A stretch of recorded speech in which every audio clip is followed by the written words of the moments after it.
अध्यक्ष महोदय, माझ्या मतदारसंघामध्ये कुसडगाव जामखेड तालुका इथं राखीव पोलीस बल गटाचे पोलीस प्रशिक्षण केंद्र हे मंजूर करण्यात आलेले आहे।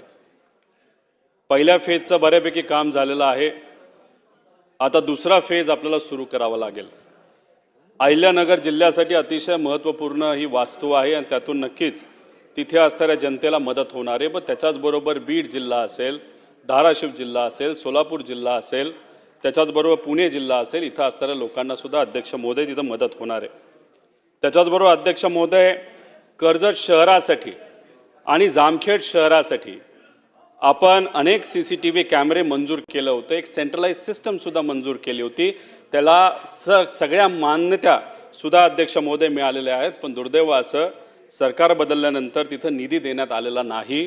त्यामुळे या सरकारला मी विनंती करतो की लवकरात लवकर निधी देण्यात यावा, जेणेकरून कर्जत शहरामध्ये आणि जामखेड शहरामध्ये कायदा व सुव्यवस्थेची परिस्थिती चांगली करण्यासाठी नक्कीच तिथं असणाऱ्या पोलीस प्रशासनाला अध्यक्ष महोदय मदत होईल। अध्यक्ष महोदय, खर्डा हे गाव मोठं गाव आहे। त्याच्याचबरोबर मिरजगाव हे मोठं गाव आहे। तिथं आपण पोलीस स्टेशन मंजूर केली होती। पोलीस प्रशासनसुद्धा तिथं मोठ्या प्रमाणात आता आलेलं आहे।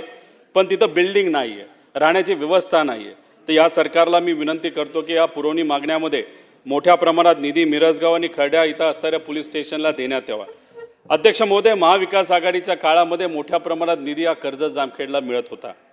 कदाचित त्यावेळेस काही लोक आमच्या जवळ होती, निधी अजितदादा मोठ्या प्रमाणात तिथं देत होते। पण दुर्दैव असं नंतरच्या काळामध्ये अपने झाले पराये, नाहीतर कदाचित असं म्हणता येईल अपनों को किया पराया। आणि त्याच्यामध्ये माझ्या मतदारसंघामध्ये दुर्दैव असं की निधी येणं कमी झालेलं आहे। पण शेवटी अपने तो अपने होते हैं।